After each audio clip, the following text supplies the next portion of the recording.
Hai sahabatku semua, apa kabar? Semoga selalu sehat dan semangat ya. Hari ini aku mau ngajak kalian ngobrolin sesuatu yang penting banget, tapi seringkali kita sepelekan atau bahkan malah kita takuti. Jujur saja, siapa di antara kalian yang sering merasa badan gampang capek, lesu, atau kadang pusing tanpa sebab yang jelas? Mungkin cuma dianggap angin lalu, paling cuma kecapean biasa, atau sudah waktunya minum vitamin nih. Aku sendiri pun dulu sering begitu, menganggap enteng sinyal-sinyal kecil dari tubuh. Sampai akhirnya aku sadar bahwa sinyal-sinyal itu bisa jadi pertanda dari sesuatu yang lebih serius. Sesuatu yang diam-diam mengintai tanpa kita sadari. Pernah dengar istilah silent killer? Nah, salah satu contoh nyatanya adalah kolesterol tinggi. Betul sekali, kolesterol. Banyak dari kita yang mungkin sudah familiar dengan kata ini, tapi seberapa dalam sih kita benar-benar memahaminya? Seringnya kita baru panik kalau sudah ada keluhan atau kalau dokter yang bilang. Padahal, kolesterol tinggi ini seringkali tidak menunjukkan gejala sama sekali di awal-awal. Dia bekerja secara senyap, perlahan-lahan merusak pembuluh darah kita tanpa kita sadari. Bayangkan saja, seperti ada tamu tak diundang yang masuk ke rumah kita, tidak bersuara tapi diam-diam merusak perabot di dalamnya. Menyeramkan kan? Aku punya cerita nih dari teman dekatku sendiri. Sebut saja namanya Budi. Budi ini orangnya aktif, rajin olahraga, makanannya juga menurut dia sudah sehat. Pokoknya dia merasa paling fit di antara teman-teman sebaya kami. Tapi suatu hari dia tiba-tiba merasakan nyeri dada yang hebat dan harus dilarikan ke rumah sakit. Setelah diperiksa, ternyata Budi didiagnosis punya kadar kolesterol yang sangat tinggi, bahkan sudah sampai menyebabkan penyempitan pembuluh darah di jantungnya. Kami semua kaget, termasuk Budi sendiri. Bagaimana bisa orang seaktif dia kok bisa? Ternyata faktor genetik dan pola makan yang dia kira sehat belum tentu 100% tepat untuk kondisi tubuhnya. Dari pengalaman Budi ini, aku jadi berpikir kalau orang yang aktif saja bisa kena, apalagi kita yang mungkin gaya hidupnya masih belum 100% ideal. Dari situ, aku mulai menyadari betapa pentingnya untuk tidak hanya mengandalkan perasaan sehat saja. Kita butuh data, kita butuh informasi konkret tentang kondisi tubuh kita. Tapi masalahnya, banyak dari kita yang malas ke laboratorium atau rumah sakit untuk sekadar cek kolesterol. Alasannya macam-macam, mulai dari tidak punya waktu, antriannya panjang, takut sama jarum suntik, sampai merasa malu atau canggung. Jujur saja, aku juga pernah merasakan semua alasan itu. Rasanya kok repot banget ya cuma buat cek kesehatan, padahal ini demi kebaikan diri sendiri. Nah, dari keresahan inilah aku menemukan sebuah solusi yang menurutku brilian dan sangat membantu kita semua. Sebuah cara untuk memantau kesehatan kolesterol kita secara akurat dan mudah diakses langsung dari kenyamanan rumah kita sendiri. Ya, betul sekali. Pemeriksaan kolesterol mandiri di rumah. Kedengarannya canggih dan mungkin sedikit menakutkan, tapi sebenarnya mudah banget kok. Dan yang paling penting, ini bisa jadi langkah awal yang sangat proaktif untuk menjaga kesehatan jantung kita dan mencegah masalah yang lebih besar di kemudian hari. Penasaran kan bagaimana sih cara kerjanya dan apa saja yang perlu kita persiapkan? Yuk kita kupas tuntas bersama-sama. Sebelum kita melangkah lebih jauh ke cara pemeriksaan kolesterol mandiri, ada baiknya kita pahami dulu secara singkat tapi jelas apa sih sebenarnya kolesterol itu. Jangan sampai kita hanya tahu namanya saja tapi tidak mengerti esensinya. Kolesterol itu seringkali dianggap sebagai musuh utama kesehatan, padahal sebenarnya tidak selalu begitu loh teman-teman. Kolesterol itu adalah sejenis lemak yang secara alami diproduksi oleh hati kita dan juga bisa kita dapatkan dari makanan yang kita konsumsi. Fungsinya itu penting banget untuk tubuh kita, bukan cuma numpang lewat. Kolesterol itu ibarat bahan bangunan yang esensial. Dia berperan dalam pembentukan membran sel yang sehat di setiap sel tubuh kita, membantu produksi hormon-hormon penting seperti estrogen, testosteron, dan kortisol, serta membantu tubuh memproduksi vitamin D dan cairan empedu yang berfungsi untuk mencerna lemak. Jadi, tanpa kolesterol, tubuh kita tidak bisa berfungsi dengan baik. baik. Masalahnya muncul ketika kadar kolesterol dalam darah kita menjadi tidak seimbang. Ada dua jenis kolesterol utama yang sering kita dengar, yaitu HDL dan LDL, ditambah satu lagi yang juga penting, yaitu trigliserida. Yuk kita kenalan lebih dekat dengan mereka. Pertama, ada yang namanya HDL atau High Density Lipoprotein. Nah, yang ini sering disebut sebagai kolesterol baik. Kenapa baik? Karena HDL ini punya peran penting seperti petugas kebersihan di dalam pembuluh darah kita. Dia bertugas mengangkut kelebihan kolesterol dari seluruh tubuh, termasuk dari dinding arteri yang bisa menyebabkan penumpukan plak, lalu membawanya kembali ke hati untuk dibuang atau diproses ulang. Jadi, semakin tinggi kadar HDL kita, semakin baik perlindungan yang kita miliki terhadap penyakit jantung. Bayangkan saja, dia seperti pahlawan super yang membersihkan jalanan macet di dalam tubuh kita. Lalu ada LDL atau Low Density Lipoprotein. Nah, kalau yang ini kebalikannya, sering dijuluki kolesterol jahat. Jangan salah paham ya, LDL ini sebenarnya juga dibutuhkan oleh tubuh untuk mengangkut kolesterol dari hati ke sel-sel yang membutuhkannya. Masalahnya, kalau kadarnya terlalu tinggi, LDL ini bisa menumpuk di dinding bagian dalam arteri kita. Penumpukan ini lama-kelamaan bisa membentuk plak yang keras dan tebal. Proses ini dikenal sebagai aterosklerosis. Plak inilah yang bisa menyempitkan arteri, membuat aliran darah jadi tidak lancar, dan bahkan bisa pecah, menyebabkan gumpalan darah yang bisa memicu serangan jantung atau stroke. Jadi, kalau LDL kita tinggi, itu seperti ada sampah yang menumpuk di jalanan, menghambat lalu lintas dan berpotensi menyebabkan kecelakaan besar. Selain HDL dan LDL, ada juga yang namanya trigliserida. Trigliserida ini juga sejenis lemak yang ada di dalam darah kita. Tubuh kita mengubah kalori yang tidak segera digunakan menjadi trigliserida yang kemudian disimpan di sel-sel lemak. Trigliserida ini berfungsi sebagai cadangan energi. Tapi, sama seperti LDL, kalau kadar trigliserida kita terlalu tinggi, ini juga tidak bagus. Kadar trigliserida yang tinggi seringkali dikaitkan dengan pola makan tinggi gula, karbohidrat olahan, dan lemak tidak sehat, serta kurangnya aktivitas fisik. Kadar trigliserida yang tinggi juga bisa meningkatkan risiko penyakit jantung, terutama jika disertai dengan kadar HDL yang rendah atau LDL yang tinggi. Jadi, meskipun berbeda dari kolesterol, trigliserida ini juga wajib kita pantau. Terakhir, ada kolesterol total, yang merupakan jumlah dari semua jenis kolesterol di dalam darah kita, termasuk HDL, LDL, dan 1/5 dari kadar trigliserida. Angka kolesterol total ini memberikan gambaran umum, tapi untuk mendapatkan pemahaman yang lebih akurat tentang risiko kesehatan kita, penting banget untuk melihat kadar masing-masing jenis kolesterol secara terpisah. Mengapa kolesterol tinggi ini berbahaya? Seperti yang sudah aku singgung tadi, penumpukan plak di arteri akibat LDL yang tinggi dan HDL yang rendah ditambah trigliserida tinggi bisa menyebabkan aterosklerosis. Kondisi ini membuat arteri kita mengeras dan menyempit, mirip seperti pipa air yang berkarat dan banyak kerak. Akibatnya, jantung harus bekerja lebih keras untuk memompa darah dan organ-organ lain tidak mendapatkan pasokan darah dan oksigen yang cukup. Ini bisa berujung pada berbagai masalah kesehatan serius seperti penyakit jantung koroner. Ini adalah kondisi paling umum yang disebabkan oleh kolesterol tinggi.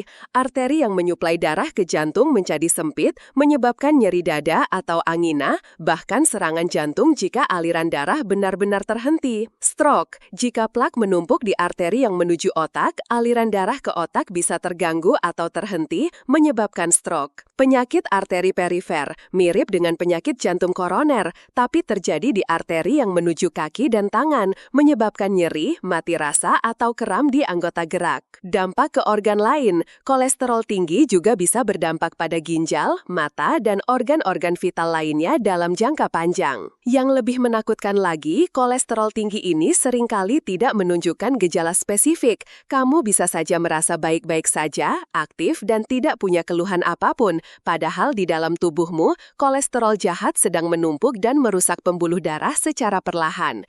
Ini persis seperti kasus temanku Budi tadi.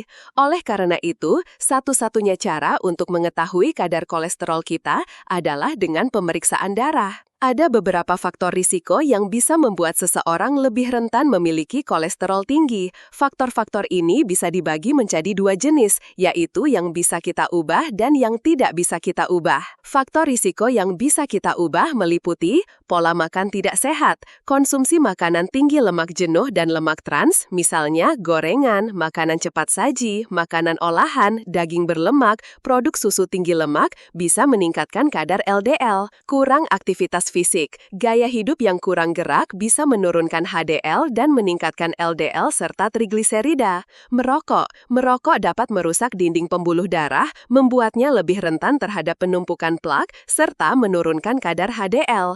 Konsumsi alkohol berlebihan, terlalu banyak alkohol bisa meningkatkan kadar trigliserida.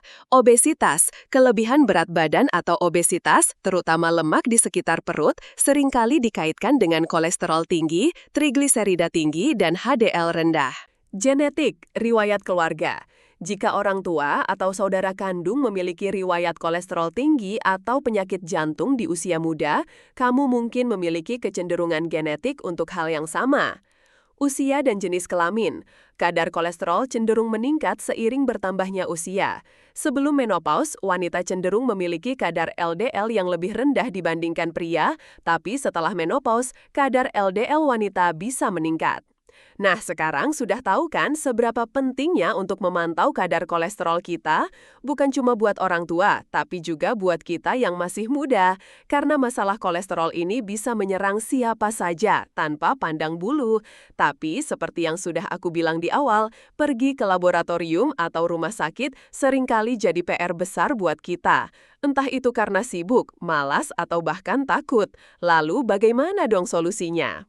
Penasaran kan bagaimana kita bisa mengatasi semua hambatan itu dan tetap bisa memantau kolesterol kita dengan mudah dan akurat? Jawabannya ada di tangan kita sendiri, di rumah kita sendiri. Oke teman-teman, setelah kita memahami seluk-beluk kolesterol dan betapa pentingnya pemantauan, sekarang waktunya kita membahas solusi yang bisa jadi game changer buat kita semua. Pemeriksaan kolesterol mandiri di rumah. Ini bukan lagi sesuatu yang cuma bisa dilakukan di laboratorium canggih loh. Teknologi sudah semakin maju dan sekarang kita punya pilihan yang lebih praktis dan personal. Kenapa sih kita harus mempertimbangkan untuk cek kolesterol di rumah? Ada banyak banget keuntungannya sahabatku. Yuk kita bedah satu persatu.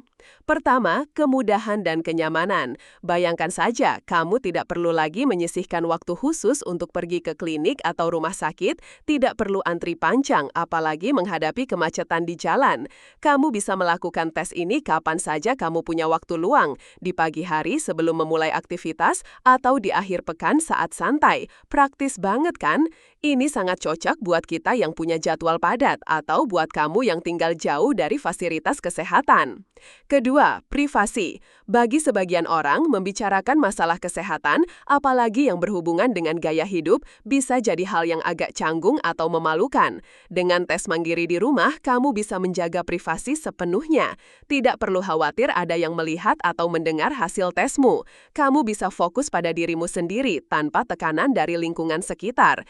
Ini memberikan rasa aman dan nyaman yang berbeda. Ketiga, aksesibilitas. Seperti yang sudah aku sebutkan, tidak semua orang punya akses mudah ke fasilitas kesehatan yang lengkap. Dengan alat tes kolesterol mandiri, batasan geografis jadi bukan masalah lagi. Kamu bisa memantau kesehatanmu dari pelosok manapun, asalkan ada akses untuk mendapatkan alat tesnya. Ini adalah bentuk demokratisasi kesehatan, di mana informasi penting tentang tubuh kita bisa diakses oleh siapa saja. Keempat, edukasi diri dan deteksi dini. Saat kamu melakukan tes sendiri, kamu jadi lebih terlibat langsung dalam proses pemantauan kesehatanmu. Kamu akan belajar tentang angka-angka, tentang bagaimana tubuhmu bereaksi terhadap pola makan atau gaya hidup tertentu. Ini menumbuhkan kesadaran dan pemahaman yang lebih dalam tentang kesehatanmu sendiri. Selain itu, dengan kemampuan deteksi dini, kamu bisa lebih cepat mengetahui jika ada masalah dan segera mengambil tindakan. Ingat kasus Budi, kalau saja dia rutin cek kolesterol, mungkin masalahnya bisa terdeteksi lebih awal dan tidak sampai separah itu. Deteksi dini adalah kunci untuk mencegah masalah besar. Kelima, mengurangi rasa takut dan kecemasan. Banyak orang yang takut ke dokter atau ke laboratorium karena takut jarum suntik, takut hasil yang buruk, atau takut dengan prosedur medis yang asing. Tes mandiri di rumah, meskipun melibatkan tusukan jari, umumnya dirancang agar minim rasa sakit dan lebih mudah dilakukan sendiri. Ini bisa membantu mengurangi tingkat kecemasanmu dan membuatmu lebih berani untuk memantau kesehatan secara rutin. Nah, sekarang kamu mungkin bertanya-tanya, alat tes kolesterol mandiri itu seperti apa sih? Apa saja jenisnya? Secara umum, alat tes kolesterol mandiri di rumah itu bekerja dengan mengambil sampel darah dari ujung jari, kemudian menganalisisnya menggunakan strip tes khusus dan alat pembaca digital, mirip seperti cara kerja alat tes gula darah. Ada beberapa jenis alat yang tersedia di pasaran, tapi prinsip dasarnya hampir sama. Biasanya, satu set alat tes kolesterol mandiri akan terdiri dari meteran digital, monitor. Ini adalah perangkat utama yang akan membaca hasil dari strip test. Bentuknya ringkas, mudah digenggam, dan biasanya punya layar digital yang menampilkan angka-angka hasil tes. Strip test, tes strips. Ini adalah bagian yang penting. Setiap strip test biasanya dilapisi dengan bahan kimia khusus yang bereaksi dengan darahmu. Ada strip untuk mengukur kolesterol total, ada juga yang lebih canggih bisa mengukur HDL, LDL, dan trigliserida secara terpisah atau sekaligus. Penting banget untuk memastikan strip test yang kamu gunakan sesuai dengan meteranmu dan belum kedaluarsa. Penusuk jari, lancet device, dan lancet. Ini adalah alat kecil yang digunakan untuk menusuk ujung jari agar mengeluarkan setetes darah. Lancetnya adalah jarum steril sekali pakai yang dimasukkan ke dalam penusuk jari. Desainnya dibuat agar tusukan minim rasa sakit dan kedalamannya bisa diatur. Cairan kontrol, control solution. Beberapa alat tes dilengkapi dengan cairan kontrol. Ini digunakan untuk menguji apakah alat dan strip test berfungsi dengan benar dan memberikan hasil yang akurat.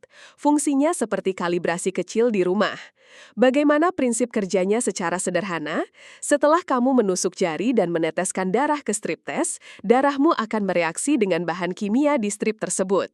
Meteran digital kemudian akan membaca reaksi kimia ini dan mengubahnya menjadi angka kadar kolesterol yang bisa kamu lihat di layar.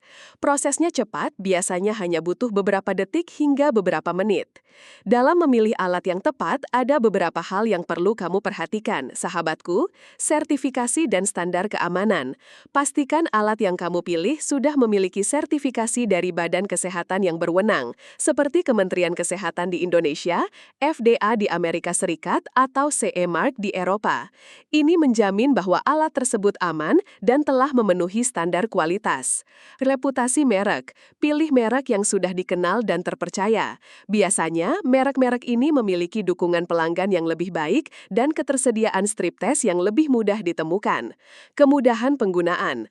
Pilih alat yang instruksinya jelas dan mudah dipahami. Beberapa alat mungkin punya fitur tambahan yang membuat penggunaannya lebih intuitif. Harga dan ketersediaan reagen. Perhatikan harga alatnya, tapi yang lebih penting lagi adalah harga dan ketersediaan strip test atau reagennya. Karena strip test ini adalah consumable yang harus kamu beli berulang kali. Jangan sampai alatnya murah tapi stripnya mahal atau susah dicari. Akurasi. Meskipun alat tes mandiri tidak akan setepat hasil laboratorium profesional, tapi banyak alat yang sudah cukup akurat untuk memberikan gambaran yang baik. Beberapa orang suka membandingkan hasil tes mandiri mereka dengan hasil tes di lab profesional sesekali untuk memastikan akurasinya. Bacalah ulasan dari pengguna lain atau informasi dari sumber terpercaya mengenai akurasi alat tersebut. Memilih alat tes yang tepat adalah langkah awal yang sangat penting. Jangan terburu-buru, lakukan riset kecil-kecilan dan sesuaikan dengan kebutuhan serta anggaranmu. Ingat, ini adalah investasi untuk kesehatanmu sendiri. Nah, setelah kita paham tentang kolesterol, mengapa penting untuk memantaunya, dan bagaimana memilih alat tes mandiri yang tepat, sekarang kita masuk ke bagian yang paling seru dan krusial, panduan lengkap langkah demi langkah pemeriksaan kolesterol mandiri di rumah. Ini bukan cuma sekedar tusuk jari lalu tunggu hasil ya, sahabatku. Ada banyak detail kecil yang kalau kita perhatikan bisa sangat mempengaruhi akurasi hasilnya. Jadi, yuk kita perhatikan baik-baik setiap langkahnya, biar hasilnya valid dan bisa jadi dasar yang kuat untuk tindakan selanjutnya. Bagian ini akan sangat detail, jadi siapkan dirimu untuk menyimak dengan seksama. Aku akan menjelaskannya seolah-olah kita sedang melakukan tes bersama-sama. Persiapan sebelum tes. Ini adalah kunci akurasi. Percayalah, bagian persiapan ini sama pentingnya, bahkan mungkin lebih penting dari proses tes itu sendiri. Hasil yang tidak akurat bisa menyesatkan dan membuat kita mengambil keputusan yang salah tentang kesehatan kita. 1. Puasa adalah wajib. Berapa lama? Umumnya, kamu perlu berpuasa selama 9 hingga 12 jam sebelum melakukan tes. Ini berarti kamu tidak boleh makan atau minum apapun kecuali air putih selama periode tersebut. Mengapa puasa penting? Ketika kamu makan, tubuhmu akan memecah makanan menjadi energi, dan proses ini sementara waktu bisa meningkatkan kadar trigliserida dalam darahmu. Jika kamu tidak puasa, hasil trigliserida dan kolesterol LDL-mu bisa terlihat lebih tinggi dari yang sebenarnya, memberikan gambaran yang salah tentang profil kolesterolmu. Jadi, pastikan kamu benar-benar puasa ya. Apa yang boleh dan tidak boleh? Selama puasa, hanya air putih yang boleh kamu minum. Hindari kopi, teh, jus, soda, atau minuman manis lainnya. Permen karet, obat kumur yang mengandung gula, atau bahkan merokok juga sebaiknya dihindari, karena bisa mempengaruhi metabolisme tubuh. 2. Hindari aktivitas berat. Setidaknya 24 jam sebelum tes, hindari olahraga berat, aktivitas fisik yang intens, atau stres berlebihan. Mengapa? Aktivitas fisik sangat berat bisa mempengaruhi kadar enzim tertentu dalam darah dan juga bisa sedikit mempengaruhi kadar kolesterol. Stres juga bisa mempengaruhi hormon dan metabolisme tubuh. Jadi, usahakan tubuhmu dalam kondisi rileks dan tenang sebelum tes. 3. Hindari obat-obatan tertentu. Beberapa jenis obat-obatan seperti obat diuretik, beta blocker atau steroid bisa mempengaruhi kadar kolesterol. Jika kamu sedang mengonsumsi obat-obatan resep, sebaiknya konsultasikan dulu dengan doktermu apakah ada yang perlu dihentikan sementara sebelum tes, atau setidaknya beritahu dokter tentang obat yang kamu minum saat membahas hasil tes. Jangan pernah menghentikan obat tanpa persetujuan dokter ya. 4. Waktu terbaik untuk tes. Pagi hari adalah waktu terbaik. Setelah puasa semalaman, tubuhmu berada dalam kondisi yang paling stabil. Lakukan tes segera setelah bangun tidur sebelum kamu memulai aktivitas harian yang lain. 5. Pastikan kondisi tubuh fit. Jangan melakukan tes kolesterol saat kamu sedang sakit, demam, flu, atau sedang dalam masa pemulihan dari operasi. Kondisi tubuh yang tidak sehat bisa mempengaruhi hasil tes.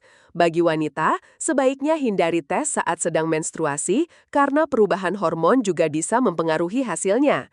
Tunggu beberapa hari setelah menstruasi selesai. 6. Siapkan lingkungan yang bersih dan tenang. Pilih tempat yang bersih, terang, dan bebas gangguan. Pastikan meja tempat kamu meletakkan alat tes juga bersih. Lingkungan yang tenang akan membantumu fokus dan melakukan setiap langkah dengan benar. Menyiapkan alat dan bahan. Sebelum memulai, pastikan semua alat dan bahan yang kamu butuhkan sudah tersedia di dekatmu. Ini akan membuat prosesnya lebih lancar dan tidak terburu-buru. Alat tes kolesterol, meteran digital dan strip tes yang masih dalam kemasan asli dan belum kedaluarsa. Periksa tanggal kedaluarsa pada kemasan strip tes ya. Penusuk jari, lancet device, dan lancet baru. Selalu gunakan lancet baru yang steril untuk setiap tes. Ini penting untuk kebersihan dan mencegah infeksi. Kapas alkohol, alcohol swabs, untuk membersihkan area tusukan. Tisu bersih atau kapas kering untuk mengelap tetesan darah pertama dan menekan area tusukan setelahnya. Pencatat hasil, buku log, jurnal, atau aplikasi di ponselmu untuk mencatat hasil tes. Ini penting untuk memantau progres. Timer, opsional tapi disarankan. Beberapa alat tes memiliki timer internal, tapi jika tidak, siapkan timer di ponselmu untuk memastikan kamu menunggu waktu yang tepat sebelum membaca hasil. 3. Proses pengambilan sampel darah. Perhatikan setiap detailnya. Ini adalah bagian yang sering membuat orang gugup, tapi sebenarnya tidak seseram itu kok. Dengan teknik yang benar, rasa sakitnya bisa diminimalisir. 1. Cuci tangan dengan bersih. Ini adalah langkah paling dasar tapi sangat penting untuk mencegah kontaminasi. Cuci tanganmu dengan sabun dan air mengalir, lalu keringkan dengan handuk bersih. 2. Pilih jari yang tepat. Umumnya, jari manis atau jari tengah adalah pilihan terbaik karena mereka cenderung memiliki aliran darah yang baik dan tidak terlalu sering digunakan seperti ibu jari atau telunjuk. Tusuklah bagian sisi jari, bukan bagian tengah ujung jari, karena bagian sisi kurang sensitif dan punya lebih banyak pembuluh darah kapiler. Hindari jari yang memar atau bengkak. 3. Bersihkan jari. Gunakan kapas alkohol untuk membersihkan area jari yang akan ditusuk. Biarkan mengering sepenuhnya. Jangan meniupnya, biarkan mengering secara alami. Mengapa? Karena meniup bisa membawa bakteri dan juga bisa mendinginkan area tusukan, membuat darah lebih sulit keluar. 4. Hangatkan jari, opsional tapi sangat membantu. Jika kamu merasa jari-jarimu dingin atau sulit mengeluarkan darah, kamu bisa menghangatkannya dulu. Caranya, gosok-gosokkan kedua tanganmu atau rendam jari yang akan ditusuk ke dalam air hangat, bukan air panas, selama beberapa menit. Ini akan meningkatkan aliran darah ke ujung jari. 5. Siapkan penusuk jari. Masukkan lanset baru yang steril ke dalam penusuk jari. Atur kedalaman tusukan sesuai instruksi alat. Untuk pertama kali, mungkin kamu bisa mencoba kedalaman yang paling dangkal dulu, lalu tingkatkan jika darah tidak keluar dengan cukup. 6. Tusuk jari. Tekan penusuk jari dengan kuat ke sisi jari yang sudah dibersihkan. Pastikan penusuk jari menempel rata di kurit. Lalu, tekan tombol pelepas untuk menusuk. Kamu mungkin akan merasakan sedikit sengatan, tapi itu akan cepat berlalu. Tips agar tidak sakit, jangan ragu. Tekan penusuk jari dengan mantap dan tusuk dengan cepat. Semakin ragu, justru semakin terasa. 7. Buang tetesan darah pertama. Ini penting, jangan gunakan tetesan darah pertama untuk tes. Tetesan darah pertama ini seringkali bercampur dengan cairan jaringan dan bisa mempengaruhi akurasi hasil. Gunakan tisu bersih untuk mengelap tetesan darah pertama. 8. Ambil tetesan darah kedua yang cukup. Pijat lembut jari dari pangkal ke ujung untuk mengeluarkan tetesan darah kedua. Pastikan tetesan darah ini cukup besar dan berbentuk bulat sempurna, tidak melebar atau terlalu kecil. Jangan memencet jari terlalu keras karena bisa bercampur dengan cairan jaringan lagi. Biarkan darah keluar secara alami dengan bantuan pijatan lembut. 4. Proses pengujian dengan alat. Sekarang, darah sudah siap. Saatnya kita masukkan ke dalam alat tes. 1. Masukkan strip tes ke alat. Segera masukkan strip tes ke dalam meteran digital sesuai petunjuk. Pastikan strip masuk dengan benar dan alat sudah siap membaca. 2. Teteskan darah ke strip tes. Segera sentuhkan ujung strip tes ke tetesan darah yang sudah kamu kumpulkan di jari. Biarkan strip menyerap darah secara otomatis. Pastikan area penyerapan darah pada strip terisi penuh dan tidak ada gelembung udara. Jangan mengoleskan darah atau meneteskannya di area yang salah. 3. Tunggu hasil. Meteran digital akan mulai menghitung mundur atau menunjukkan simbol loading. Tunggu hingga alat menampilkan hasil. Jangan memegang strip atau alat saat sedang proses pembacaan. 4. Baca hasil. Setelah proses selesai, hasilnya akan muncul di layar digital. Catat angka-angka tersebut segera di buku log atau aplikasi kesehatanmu. Beberapa alat bisa menampilkan kolesterol total, HDL, LDL, dan trigliserida secara bersamaan, atau mungkin kamu perlu menggunakan strip yang berbeda untuk setiap jenis kolesterol. Setelah tes, proses belum selesai setelah kamu mendapatkan hasilnya ya. Ada beberapa hal yang perlu kamu lakukan. 1. Bersihkan jari. Tekan area tusukan dengan kapas kering atau tisu bersih selama beberapa saat hingga pendarahan berhenti. Kamu bisa menempelkan plester kecil jika diperlukan. 2.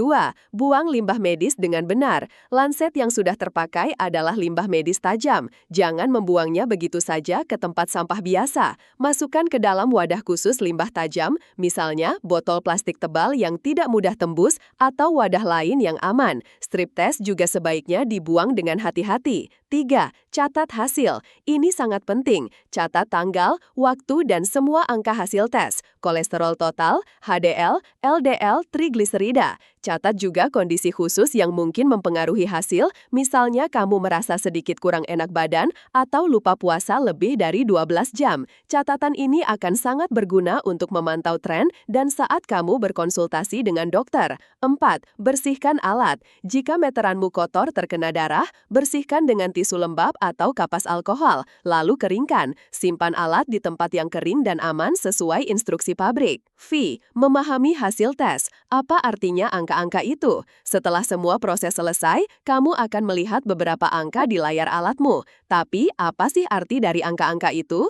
Kolesterol total, ideal, kurang dari 200 mg per dl. Batas tinggi, 200-239 mg per dl. Tinggi, 240 mg atau lebih. LDL, kolesterol jahat, ideal, kurang dari 100 mg per dl. Terutama jika kamu punya risiko penyakit jantung. Mendekati ideal, 100-129 mg per dl. Batas tinggi, 130-159 mg per dl. Tinggi, 160-189 mg per dl. Sangat tinggi, 190 mg atau lebih. HDL, kolesterol baik, rendah kurang baik, kurang dari 40 mg per dl. Cukup baik, 40-60 mg per dl. Ideal, memberikan perlindungan 60 mg atau lebih. Trigliserida, ideal, kurang dari 150 mg per dl. Batas tinggi, 150-199 mg per dl. Tinggi, 200-499 mg per dl. Sangat tinggi, 500 mg atau lebih. Penting untuk diingat ya sahabatku, angka-angka ini adalah panduan umum ya. Rentang ideal bisa sedikit berbeda, tergantung pada usia, jenis kelamin, riwayat kesehatan, dan faktor risiko pribadi lainnya. Oleh karena itu, selalu diskusikan hasil tesmu dengan dokter untuk interpretasi yang paling akurat dan disesuaikan dengan kondisimu. C. Troubleshooting masalah umum. Kadang-kadang, saat melakukan tes mandiri, kita bisa menghadapi beberapa masalah. Jangan panik. 1. Tidak cukup darah. Jika darah yang keluar terlalu sedikit, coba pijat lembut jari lagi dari pangkal ke ujung. Pastikan jari sudah hangat dan kamu menusuk di sisi jari. Jika masih sulit, mungkin perlu kedalaman tusukan yang sedikit lebih dalam. Atur penusuk jari. 2. Alat tidak bekerja atau error. Periksa apakah baterai alat masih penuh. Pastikan strip test sudah dimasukkan dengan benar. Periksa tanggal kadaluarsa strip test. Jika masih error, coba ulangi tes dengan strip baru atau konsultasikan buku panduan alatmu. 3. Hasil tidak konsisten. Jika kamu melakukan tes beberapa kali dalam waktu berdekatan dan hasilnya sangat berbeda, kemungkinan ada kesalahan dalam teknik pengambilan sampel atau strip tes yang bermasalah. Pastikan kamu mengikuti semua langkah persiapan dan prosedur dengan sangat teliti. Strip kedaluarsa. Jangan pernah menggunakan strip test yang sudah kedaluarsa karena hasilnya tidak akan akurat. Kesalahan penggunaan. Kadang kita terburu-buru atau kurang teliti. Pastikan kamu membaca buku panduan alatmu dengan seksama sebelum memulai. Wah, panjang juga ya penjelasannya, tapi ini demi kebaikan kita semua, agar kita bisa melakukan tes mandiri dengan benar dan mendapatkan hasil yang akurat. Sudah bisa cek sendiri, sudah tahu hasilnya. Lalu, apa dong langkah selanjutnya kalau ternyata hasilnya kurang bagus? Atau bagaimana kalau hasilnya sudah bagus, apa yang harus kita lakukan? Eits, jangan buru-buru. Ini adalah bagian yang tidak kalah pentingnya. Justru ini adalah puncak dari semua upaya kita. Penasaran kan bagaimana kita mengubah angka-angka di layar itu menjadi langkah nyata untuk hidup yang lebih sehat? Yuk kita lanjutkan perjalanannya. Baiklah sahabatku, sekarang kita sudah sampai di titik krusial. Kamu sudah berhasil melakukan pemeriksaan kolesterol mandiri di rumah dan sudah mencatat hasilnya. Langkah selanjutnya adalah bagaimana kita menyikapi hasil tersebut. Ini bukan hanya tentang angka, tapi tentang apa yang akan kita lakukan dengan informasi berharga ini. Angka-angka ini adalah peta jalan untuk kesehatanmu. Jika hasil normal atau baik, selamat. Jika hasil tesmu menunjukkan angka kolesterol yang berada dalam rentang ideal, selamat. Itu artinya gaya hidupmu saat ini sudah cukup baik dalam menjaga kadar kolesterol. Tapi jangan lantas berpuas diri dan lengah ya. Ini justru menjadi motivasi positif untuk terus mempertahankan kebiasaan baikmu. Pertahankan gaya hidup sehat.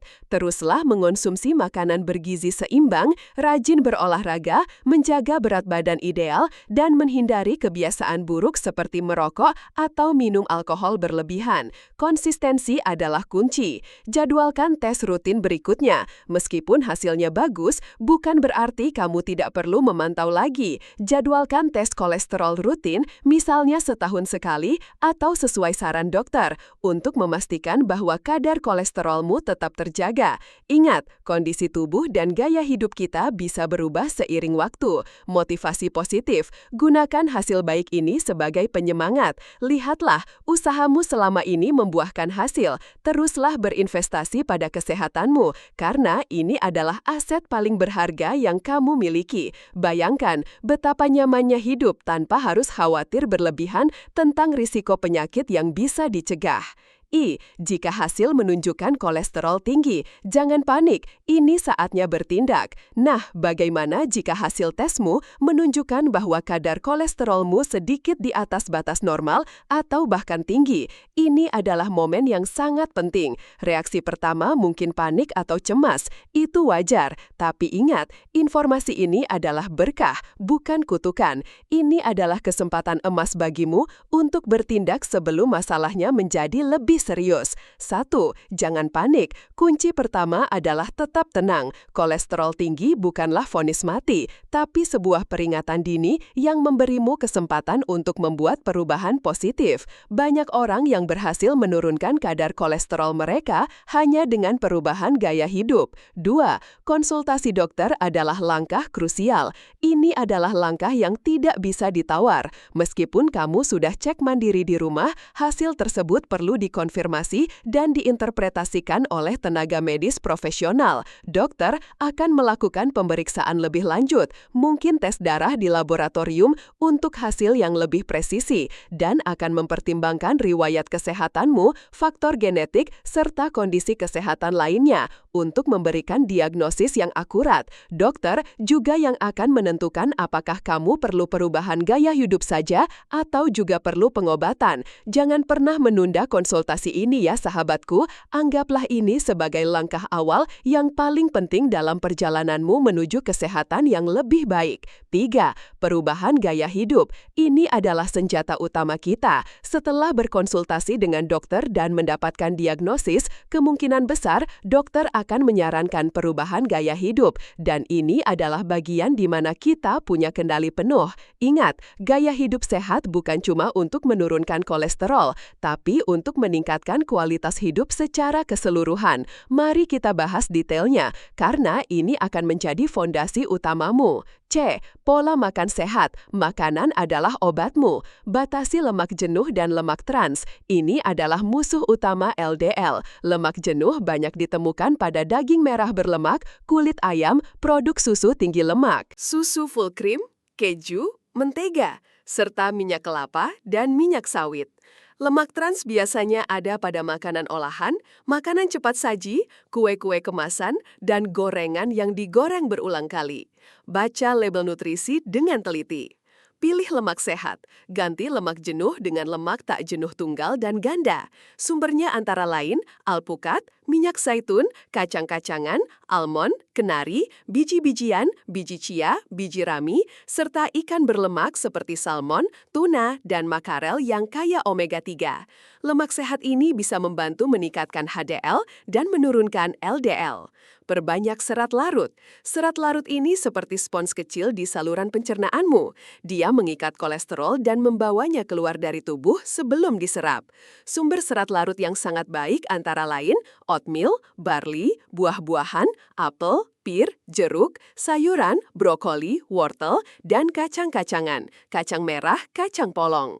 Kurangi gula dan karbohidrat olahan. Gula dan karbohidrat olahan, roti putih, nasi putih, pasta, kue-kue manis bisa meningkatkan kadar trigliserida dan juga berkontribusi pada penumpukan lemak di tubuh. Ganti dengan karbohidrat kompleks seperti nasi merah, roti gandum utuh, atau ubi jalar. Konsumsi protein tanpa lemak. Pilih sumber protein seperti ikan, dada ayam tanpa kulit, tahu, tempe, telur, dan kacang-kacangan.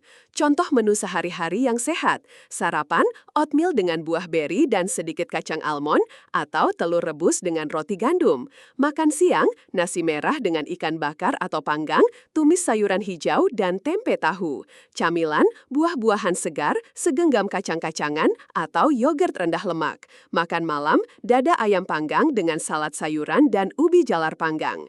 Tips memasak sehat, kurangi menggoreng, pilih metode memasak seperti memanggang, merebus, mengukus, atau menumis dengan sedikit minyak zaitun. Aktivitas fisik teratur, bergeraklah, tubuhmu akan berterima kasih. Jenis olahraga, gabungkan olahraga aerobik, berjalan cepat, jogging, berenang, bersepeda, dengan latihan kekuatan, angkat beban ringan, push-up, squat.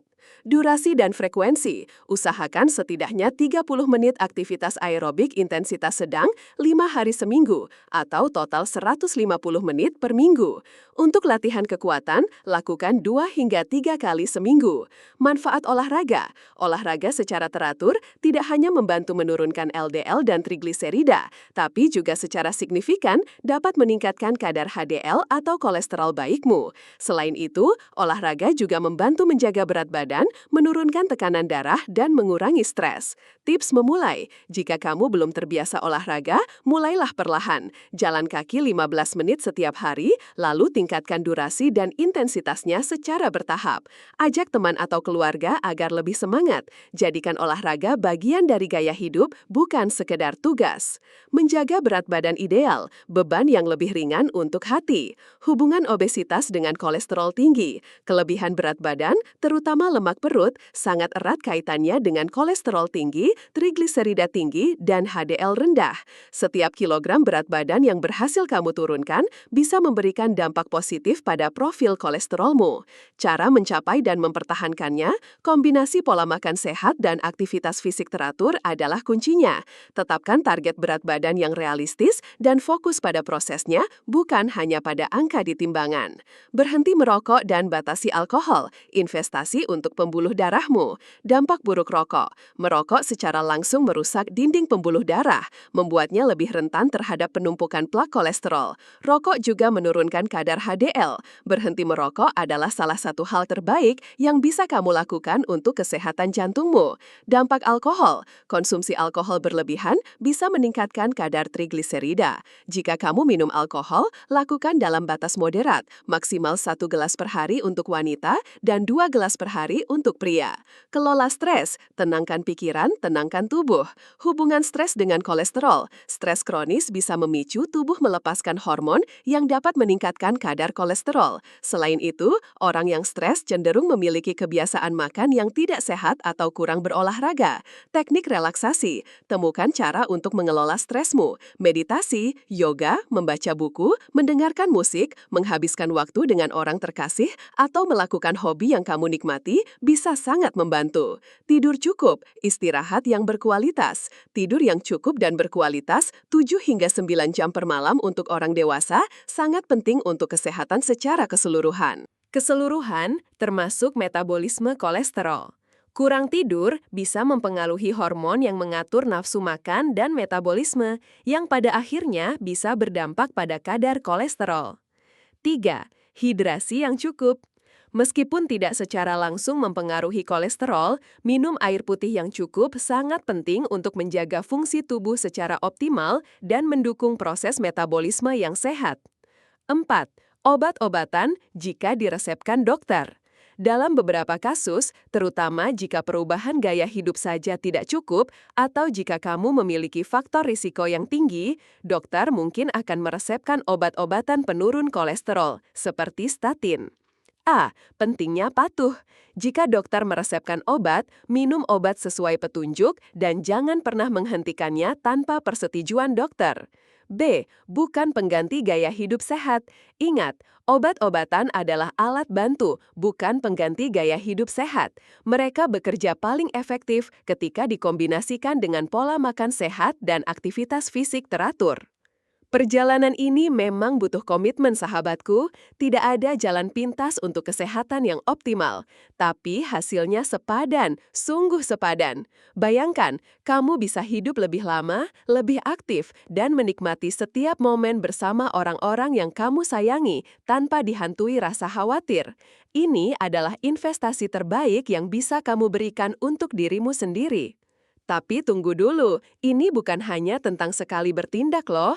Ada lagi nih yang perlu kamu tahu agar semua usahamu ini bisa berkelanjutan dan memberikan manfaat jangka panjang. Penasaran kan bagaimana caranya agar kita bisa terus termotivasi dan menjadikan ini sebagai bagian tak terpisahkan dari hidup kita?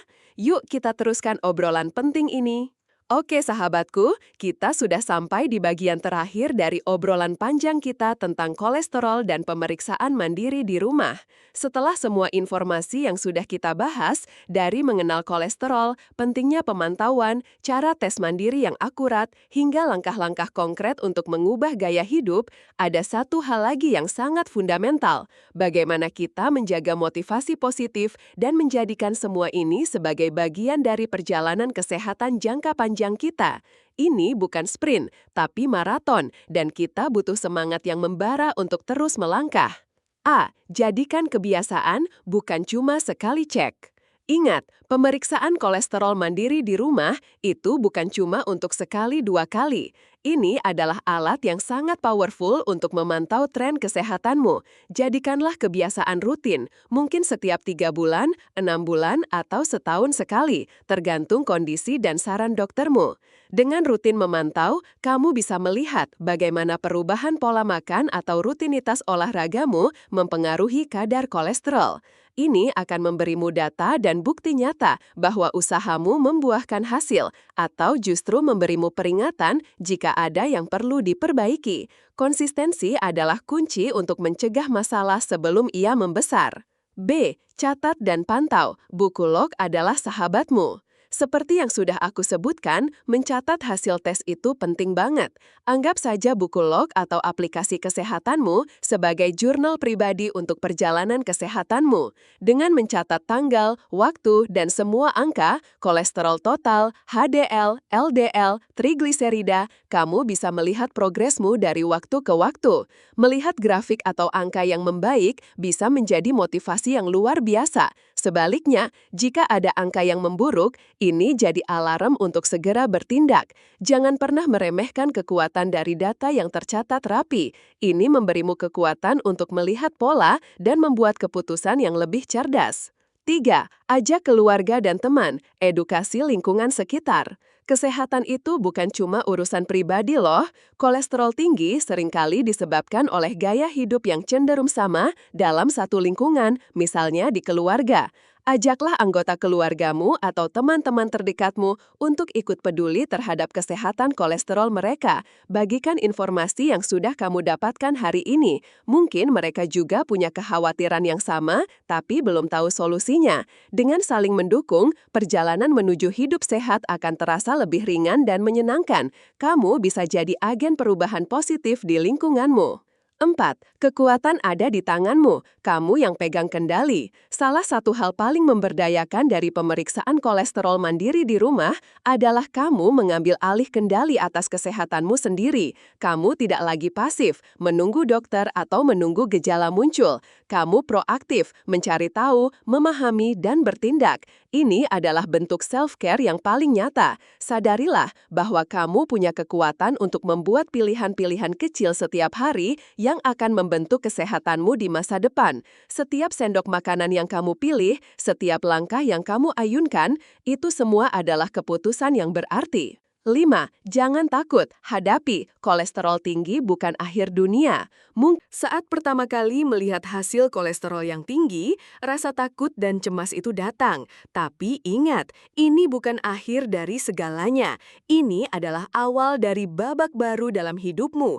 Babak di mana kamu menjadi lebih sadar, lebih peduli, dan lebih bertanggung jawab atas tubuhmu sendiri. Kolesterol tinggi bisa dikelola, bahkan seringkali bisa diturunkan kembali ke batas normal dengan komitmen dan perubahan gaya hidup. Hadapi dengan kepala tegak, dengan informasi yang cukup, dan dengan dukungan yang tepat. V. Investasi terbaik. Kesehatan adalah aset jangka panjang. Seringkali kita terlalu fokus pada investasi finansial, karir, atau pendidikan, tapi jangan lupakan investasi terbaik dari semuanya, kesehatanmu. Uang bisa dicari, karir bisa dibangun, tapi kesehatan yang hilang sangat sulit untuk dikembalikan.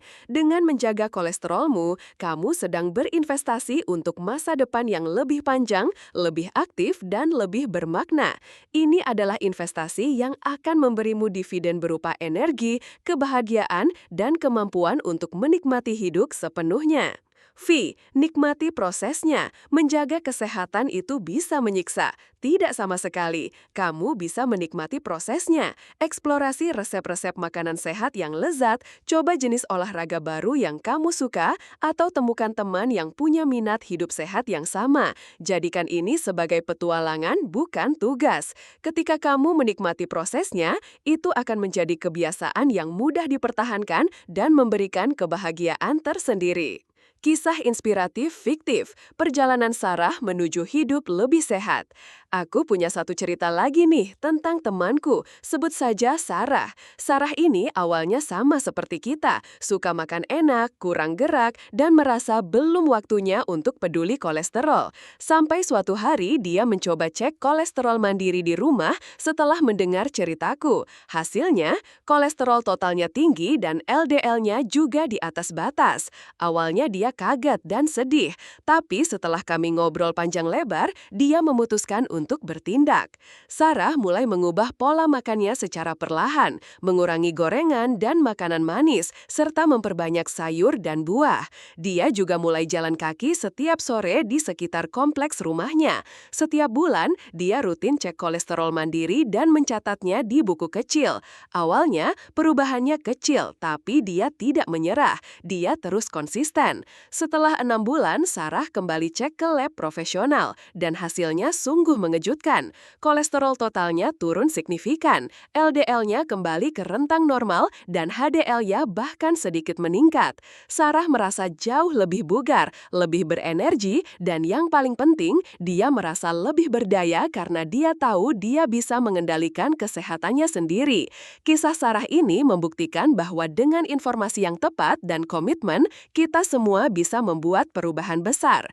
Nah, sahabatku semua, semoga semua informasi yang sudah aku bagikan hari ini bisa sangat bermanfaat dan memberimu inspirasi untuk lebih peduli pada kesehatan kolesterolmu. Ingat, kesehatan adalah tanggung jawab kita sendiri. Dengan pemeriksaan kolesterol mandiri di rumah, kamu punya alat yang powerful untuk memulai perjalanan hidup yang lebih sehat dan lebih panjang.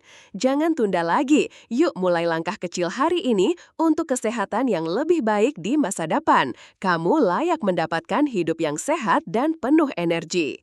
Kalau kamu punya pengalaman menarik atau pertanyaan seputar pemeriksaan kolesterol mandiri atau gaya hidup sehat, jangan ragu untuk like, share, dan komen pengalaman Anda di bawah ya. Aku selalu senang membaca cerita dan pemikiran kalian. Sebagai penutup, penting untuk diingat bahwa semua informasi yang aku sampaikan ini bersifat edukatif dan bukan pengganti nasihat medis profesional. Konsultasikan dengan tenaga medis jika memiliki kondisi khusus atau jika kamu memiliki kekhawatiran serius tentang kesehatanmu. Mereka adalah ahli yang bisa memberikan panduan terbaik yang disesuaikan dengan kondisi pribadimu. Terima kasih sudah menyimak sampai akhir, sahabatku. Sampai jumpa di obrolan kesehatan selanjutnya. Tetap semangat dan jaga kesehatan selalu.